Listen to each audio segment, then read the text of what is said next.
En fait,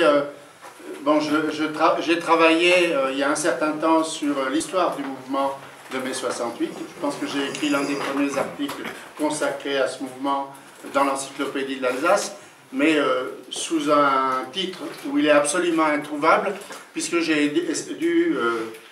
l'ai recasé alors qu'on avait passé la lettre M, ou mai 68, ou mouvement de mai 68, si bien que ça figure sous le nom de révolte de mai 68.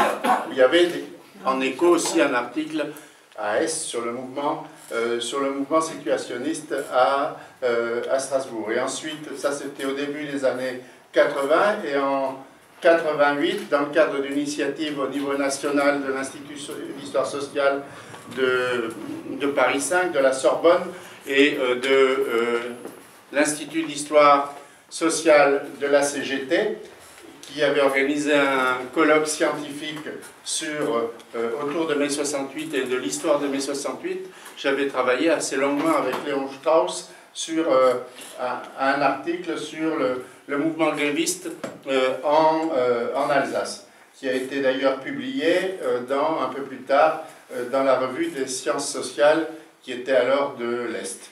Donc voilà, en gros, donc, je m'étais intéressé en tant qu'historien à mai 68, et Armand m'a sollicité dans le cadre de l'une de ses nombreuses initiatives éditoriales, malgré l'épuisement d'éditeur, il m'a dit, mais là je prépare quelque chose, est-ce que tu peux me faire un petit texte sur mai 68?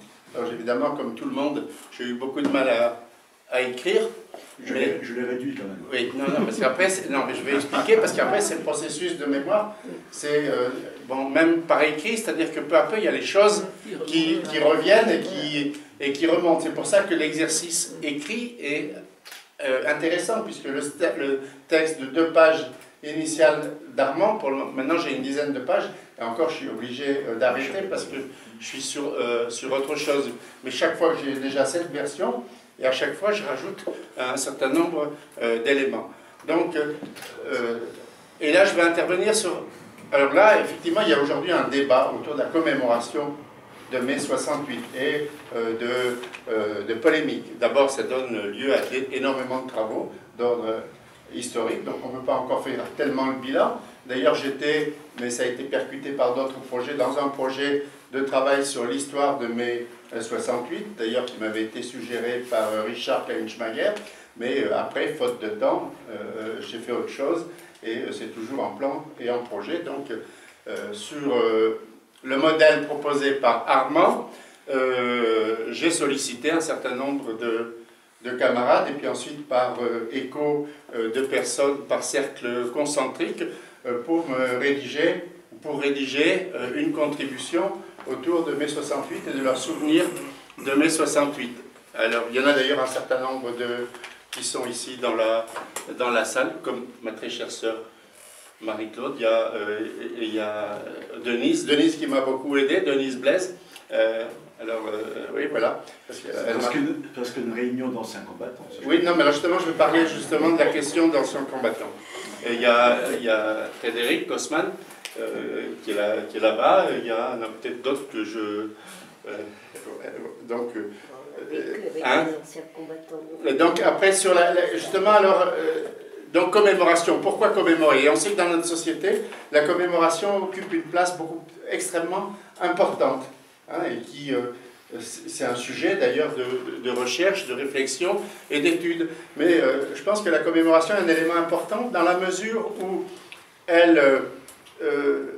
elle occupe une place d'autant plus importante que ce qu'on pourrait appeler les cadres sociaux institués de la mémoire sont devenus extrêmement fragiles.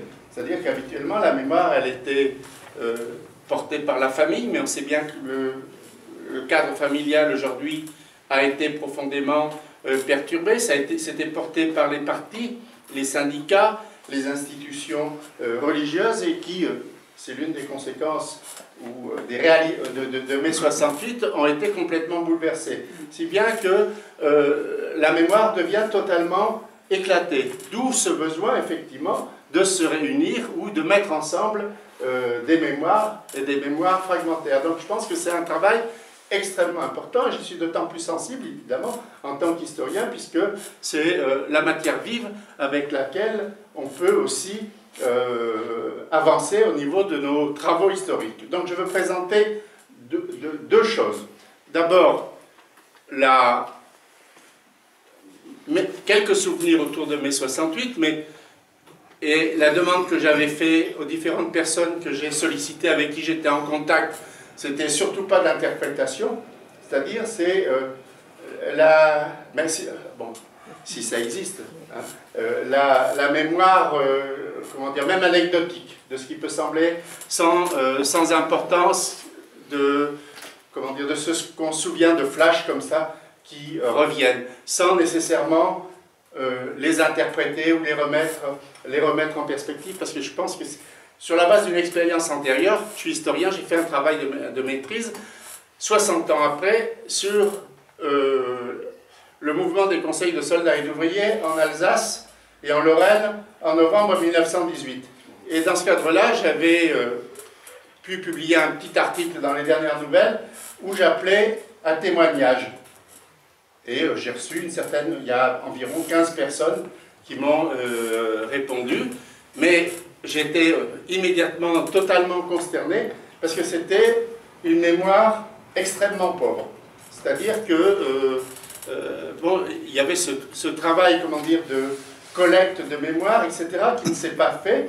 Et quand il me parlait de novembre 18, alors déjà il y avait un petit décalage, tout pour moi, l'urgence de 50 ans après, parce qu'on s'aperçoit que 60 ans après, la mémoire fonctionne nécessairement moins bien, donc on perd quelque part de la substance. Je vois d'ailleurs très bien, je m'excuse pour ceux qui sont les plus anciens ici, il y a une différence entre la mémoire de quelqu'un qui a 70 ans, même dans notre condition aujourd'hui, et quelqu'un qui a 80, c'est pas exactement la même façon. Donc, urgence de collecter des fragments, ces fragments de mémoire. Alors pour le moment, notamment grâce à Denise, et puis aussi en partie à Jean-Claude qui m'a mis sur quelques pistes, mais là ils veulent pas écrire. Mais parce que après, pour un historien, c'est solution de fainéante, parce que j'ai pas le temps. Puisque là, je travaille sur un projet de bouquin sur les conseils de soldats et d'ouvriers, et je ne peux pas mener à bien des entretiens, puisque aller faire un entretien n'importe où, c'est une journée, et retranscrire, c'est un travail considérable. Donc c'est pour ça que je recours à cet artifice, mais qui finalement est un artifice assez, ou même très productif, sur la base, en tous les cas, c'est le bilan que je tire. Voilà, donc ce long pour les Gomelles étant... alors là, je reprends en gros la structure du...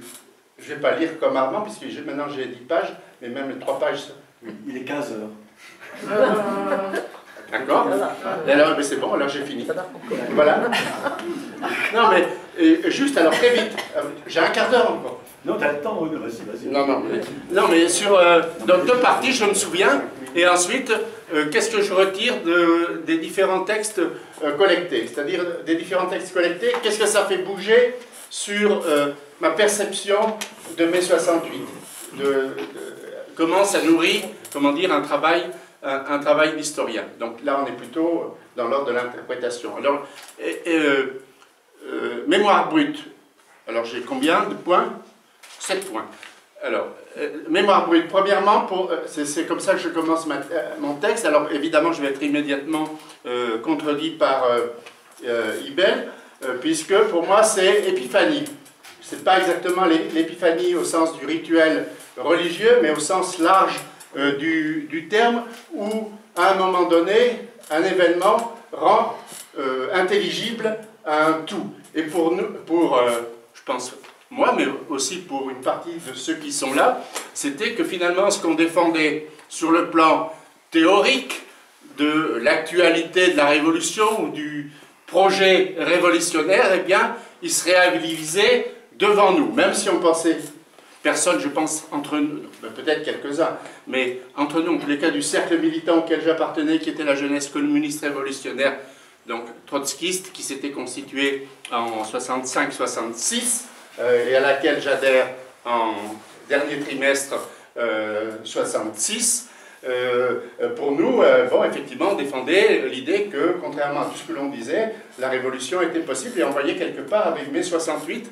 la réalisation, ou la En Marche, c'est-à-dire que la révolte étudiante, la révolte des jeunes, mais aussi la révolte ouvrière. Et pour nous, c'était extrêmement important, effectivement, des ouvriers se mobilisaient, hein, et faisaient grève, occupaient leurs usines selon, comment dire, une vulgate marxiste ou révolutionnaire. Donc, épiphanie, actualité de la révolution qu'on pouvait vérifier immédiatement, puisqu'il y avait des... Alors c'est tout ce qu'on... autour d'avant 68, donc là je n'insisterai pas, mais pour nous, par exemple, la grève de chez Peugeot, enfin la grève de Mulhouse, c'était pas chez Peugeot d'ailleurs, c'était une manifestation à l'occasion d'un mouvement de grève qui se finit par un caillassage de la préfecture et une charge violente de la police. Eh bien, ça montrait aussi que, y compris en Alsace, eh bien, il y avait une classe ouvrière qui était en capacité à entrer en action, sur la capacité de mobilisation des étudiants. De toute façon, on pouvait... Et puis, il y avait aussi tout ce qui se passait dans le monde. Hein. Il y avait à Strasbourg, je pense que certains d'entre vous, énormément d'étudiants étrangers. Donc, moi, j'avais des copains africains, on avait des copains du Maghreb, et même un copain vietnamien.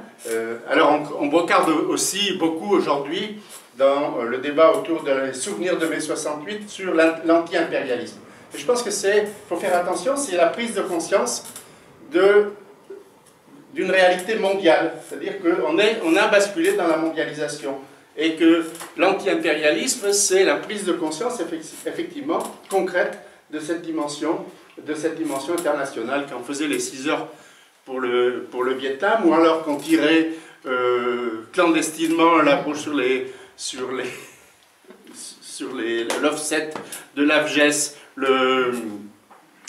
la brochure de Modzelewski et Couronne, donc des révolutionnaires, des opposants anti-staliniens polonais, eh bien pour nous, tout ça, c'était la même chose. Ou quand je me souviens notamment, ça devait être en 67, un meeting avec Castagne, avec des étudiants africains de la Fédération des étudiants africains, la FEANF, qui était très présente à Strasbourg. Il y en a qui ont occupé ensuite des responsabilités en Afrique, ou avec une bagarre avec l'UNESI, parce que le gouvernement ivoirien essayait de mettre en place une autre association. Donc c'était totalement actualité. Actualité, alors puisque je dois aller très très vite, actualité qui, quelque part, prend forme, puisque quelque part, alors après, peut-être d'autres contesteront, mais je pense que c'est difficilement contestable, le mouvement, et ceux qui lancent, en gros, le mouvement, tout à fait, comment dire, le samedi, avant la semaine de déclenchement de la grève générale étudiante, c'est un petit groupe de militants réunis, en gros, pour aller vite, autour de la JCR, mais qui ne comptait pas seulement des militants de la JCR. Il y avait par exemple Jean-Marie Matagne qui n'était pas encore à la JCR, donc c'était un cercle plus élargi. On avait amené un cas à Berlin pour la grande manifestation de solidarité avec le Vietnam aux vacances si je ne me trompe pas, de février. Hein, donc où on est reçu, bon, c'était une énorme manifestation internationale, anti-impérialiste, avec des dizaines de milliers de personnes, et on se réunit parce qu'il y a aussi l'affaire le 11 avril de l'attentat contre Rudi Dutschke, et bon, on avait rencontré Rudi Dutschke, donc c'est quelque chose qui nous parlait beaucoup, et lorsque le mouvement démarre à Nanterre, qu'il n'y a plus du nef. Donc, effectivement, ce petit groupe, se met d'accord le samedi pour déclencher la grève à partir du lundi. Donc là, j'ai toute une série de témoignages sur... on allait dans les amphis, on vidait les amphis. Des fois, les amphis ne se vidaient pas, et d'autres fois, ils se vidaient de façon tout à fait miraculeuse. Certains pensaient, je ne cite pas de nom, que c'était impossible de vider les amphis, mais les amphis se vidaient quand même. Il y a des endroits où c'était beaucoup plus difficile. Je pense en particulier à la fac de médecine, où on s'est fait parfois virer des amphis, mais le mouvement démarre comme ça à Strasbourg et s'étend. Ensuite, il y a l'épisode, là c'est